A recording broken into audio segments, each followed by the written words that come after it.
Uncle, uncle मिठू, आज मेरा जन्मदिन है। आज शाम को आप हमारे घर आ जाना। क्या केक भी मंगवाया है आपकी मम्मा ने? हाँ अंकल, मेरी मम्मा ने बड़े वाले केक का ऑर्डर दिया है और हरी आंटी को भी लेके आना।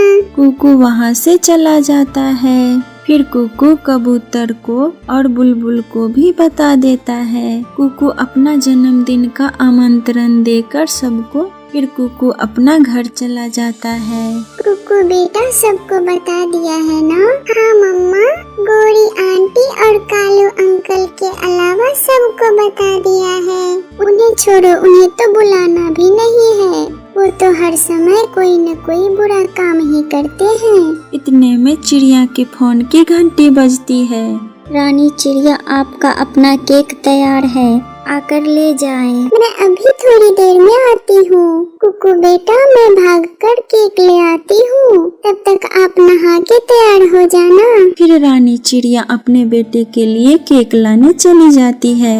उस छोटी चिड़िया ने सबको बुलाया है, फिर हमें क्यों नहीं बुलाया? गोरी कौवी, कल ही तो तुमने लड़ाई की है चिड़िया से, वो क्यों बुलाएगी तुम्हें? अपने बेटे के जन्मदिन पर मैं भी इतनी आसानी से चिड़िया के बेटे का जन्मदिन मनाने नहीं दूंगी। गुस्से में गोरी वहाँ से चली जाती है। चिड़िया भी केक ले लेती है और वापस अपने घर को चलती है। घर पहुंचकर चिड़िया अपने बेटे से कहती है, कुकू बेटा, अभी चाय बनाने के लिए दूध भी लाना है। मैं दूध ले आती हूँ और आप गुब्बारे और कैंडल्स ले आए।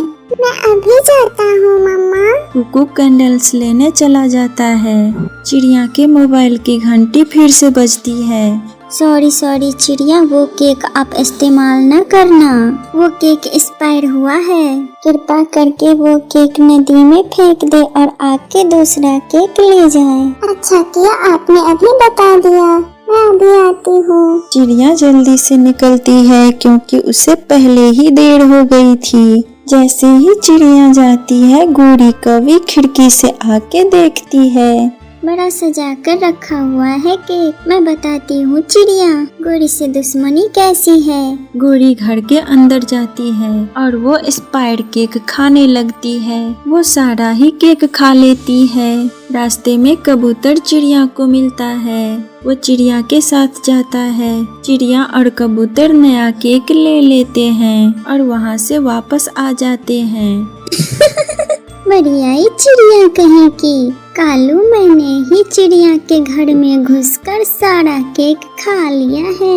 अब मनाएगी चिड़िया अपने बेटे का जन्मदिन गेहूं के दाने काट कर।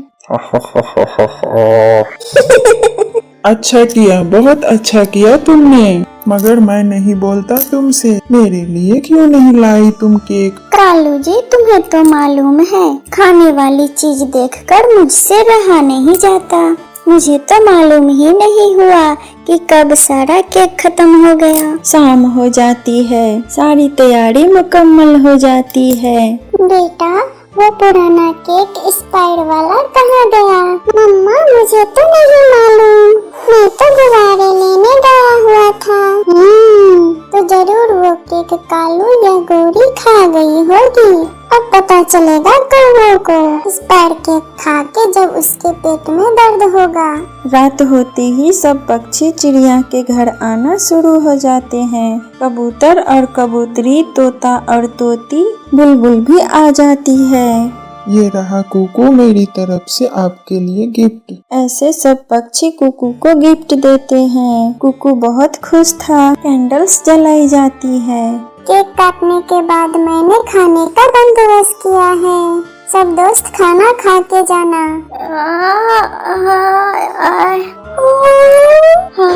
हाय कालू, मैं मर गई। उस मनहूस चिड़िया ने न जाने केक में क्या मिला रखा था। एक जंगल में खूबसूरत परिंदे रहते थे जो बहुत ही मेहनती थे।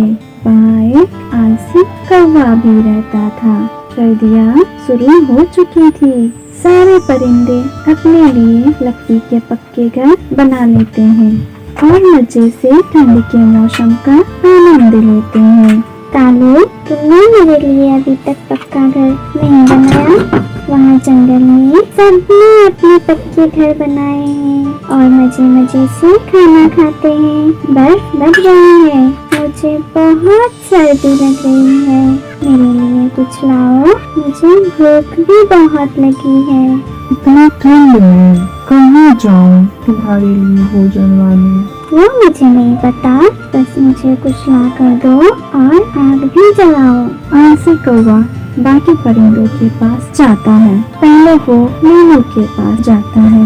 मीनू, मुझे थोड़ा भोजन दे दो, मुझे बहुत भूख लगी हुई है। कालू, जाओ यहाँ से। इतनी मुश्किल से हमने अपने लिए भोजन जमा किया है, अभी तो तेरी चाय भी बाकी है। अगर मैं तुम्हें दे दूँ तो मैं क्या खाऊंगी? कालू वहाँ से फिर तोते के पास चले जाता है। तोते भाई, कुछ दे दो। अरे कालू, तुम्हारा तो हर सर्दी में यही हाल है। जब हम खाने की तलाश में निकलते थे तब तुम सोए पड़े रहते थे।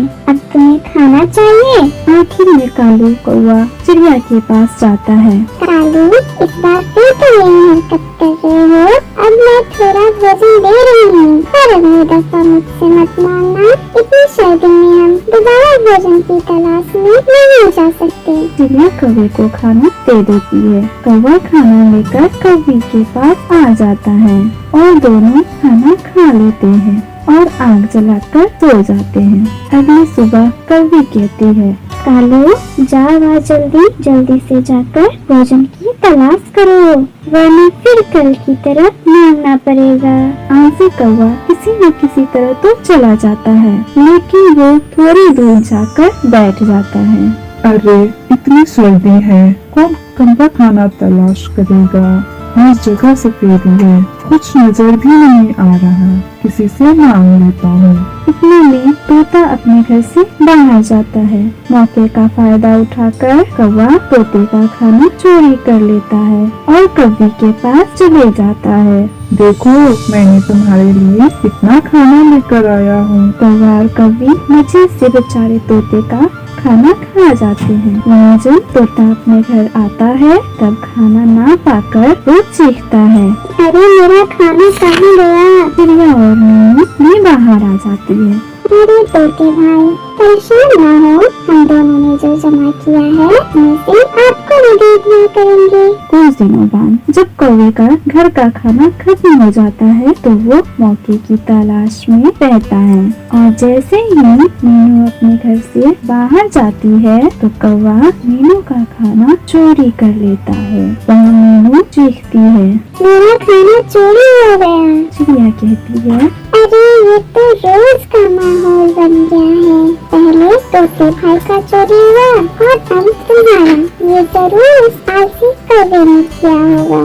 अब उसकी नजर मेरे भोजन पर होगी। तुम दोनों चुपके से देखना, मैं जैसे जाऊंगी वो जरूर आएगा। चिड़िया अपने घर से बाहर चली जाती है तो कौवा चिड़िया के घर से खाना चोरी कर लेता है और जैसे ही जाने लगता है तो मीनू और तोता आ जाते हैं। पकड़ लिया तुम्हें, तो तुम हो चोर जो हमारा खाना चोरी करते हो। चिड़िया कौवे को भी बुला लेती है। कालू, तो तुम मुझे चोरी करके खाना खिलाते थे। आज तक मैं तुम्हारे आलसीपन की वजह से खामोश थी। अब मैं चोर के साथ जिंदगी नहीं गुजार सकती। इतना कहकर कौवी वहाँ से चली जाती है और चिड़िया कौवा को दोस्ती के खातिर माफ कर देती है।